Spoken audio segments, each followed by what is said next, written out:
Good morning. I am WaywornWyrm, and welcome to my channel, and welcome to the first episode of the Clone Wars, the Battle of Geonosis.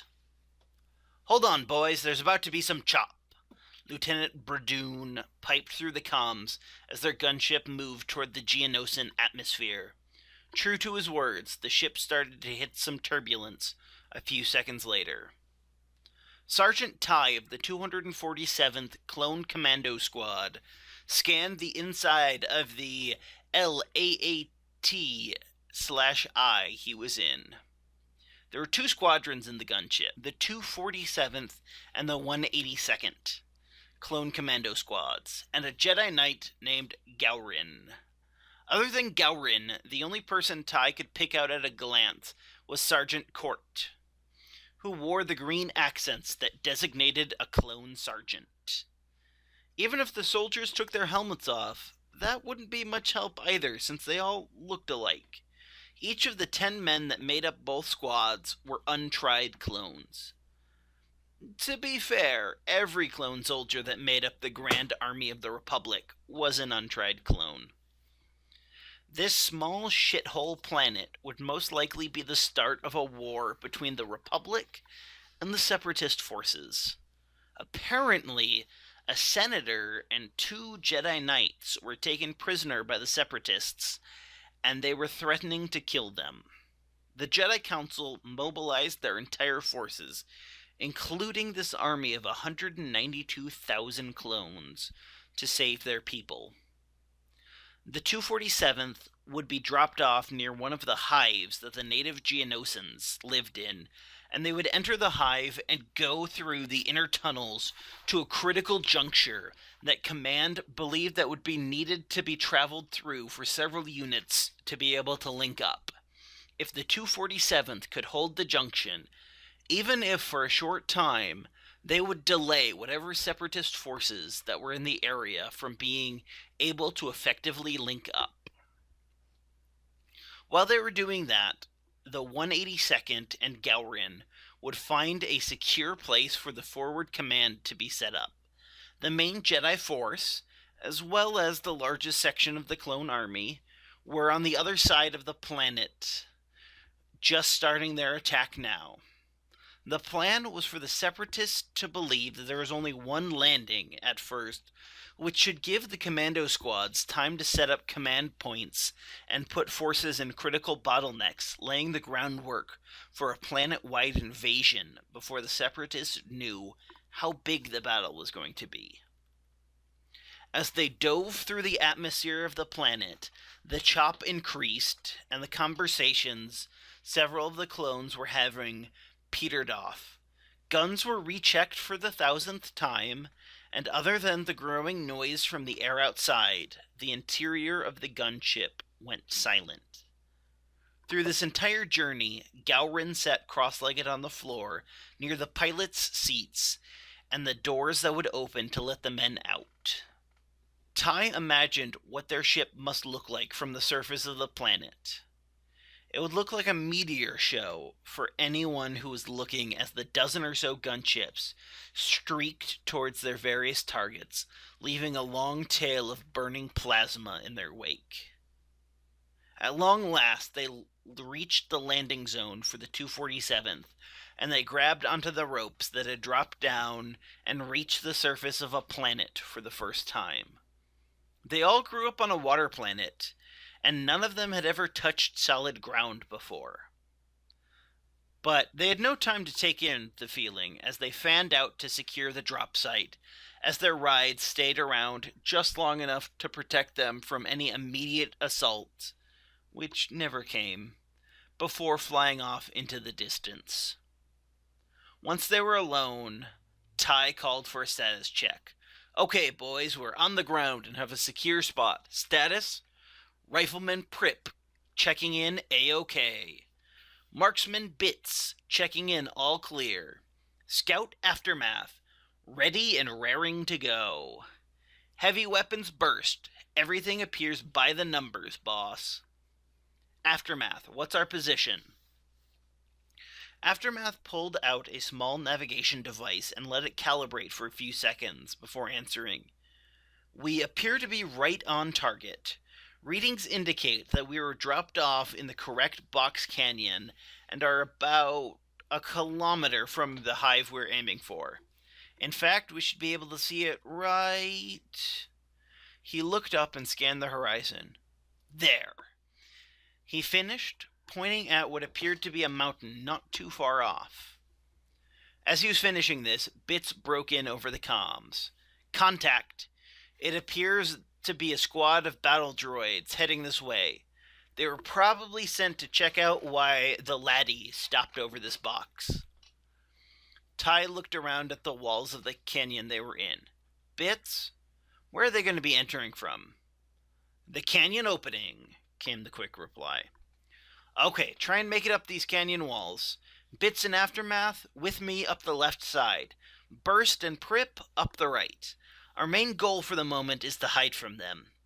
If we can get them to think it's nothing, then that's what we want to do. As soon as we engage one droid unit, the entire army will know we're here. Let's put that off as long as possible. It took the squad longer than Ty would have liked to scramble up the wall, and they only made it partway up before the enemy squad was too close to risk them continuing.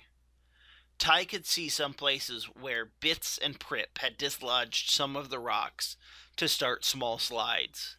To make it worse, there really wasn't much to hide behind up here. Ty was sure that droids could spot them if they tried. And that is exactly what happened. Very shortly after the droids entered the box canyon, they started forming a defensive stance, trying to defend from both sides of the walls, right where the 247th was.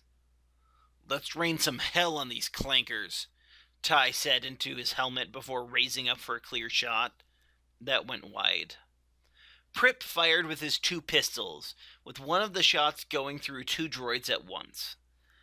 Bits opened up with his heavy blaster, Aftermath with his blaster, and Burst's light repeating blaster joined the fray, and within seconds, the squad of droids were out of commission. Well, there goes the element of surprise, Ty said as he started picking his way back down the side of the canyon. We need to hustle to get where we're going. Our only hope for not getting overwhelmed right now lies with us getting far enough away from here that the next squad that reaches here don't know where we've gone, and with them, not realizing where we're heading. Aftermath, if you'll range about 50 meters ahead of us and just keep a stealthy eye out, we should be fine to follow up and keep an eye out behind. Roger that, Aftermath said as he started jogging ahead while the rest of the squad finished picking their way down. As the squad started heading down through the winding canyons that made up this part of Geonosis, their eyes moved non-stop, to the top of the canyon walls, to the skies where the native Geonosians might be flying, and, as always, behind them. The box canyon they had landed in opened up into a canyon that ran perpendicular for a little bit to the box, and they made their way through this new canyon. About halfway to the entrance to the hive, Aftermath came over the comms. One squad, about 75 meters ahead of you. They are unaware of my presence, and I am attempting to sneak around them. I recommend engaging them. Roger that, Ty replied, and ordered the rest of the squad to fan out, 2 on each side of the canyon, and slowed them down to try and get as close to these new droids as possible. They managed to get very close to the droids before the squad opened fire from 3 sides. The withering fire caught the droids completely off guard, and they fell before they had a chance to react. That's 2 squads down. Who knows how many left? Burst quipped as the commandos set off again. Sarge, will it always be this easy? Prip asked. I don't know. I don't think so. Remember, so far we've only faced their basic grunt units, basic programming, and both times we've managed to get the drop on them. When they get it together well enough to start firing back, And they will, soon. I suspect it will be a lot harder. Ty wasn't going to bullshit them. He had decided that early on. They had all known each other for as long as they had had memories, which was only a few months, but none of them could recall a time without each other. Ty had been picked as the leader of the squad fairly early on due to his ability to deal with people, both other clones and real people. But by and large, rank was more informal in the clone command structure than the non-clone armies, but it still existed, and Ty could override anyone's decision. A few turns later in the canyon, and they finally reached it. The base of the hive stood before them with a dark, almost jagged-looking opening set at ground level. Inside, Ty knew lay the 247th's own personal hell. It would be cramped and dark, and the droids and Geonosians would be as on their home turf as it was possible to be. Ty didn't think the other clones knew just how little Command estimated their chances of survival were. And despite not wanting to bullshit them, he was fine with them not knowing. Their mission would be considered a success if they blocked the junction just long enough to disrupt the plans at all. Every minute past the first 5 or so would be a bonus minute. They were a thorn jabbed deep into the side of their foe, and that's all they were supposed to be. Thank you for listening to the first episode of The Clone Wars. Tune in next time on December 1st to see what happens when our squad of commandos enters the hive. And tune in on Monday, November 20th, for my next live stream.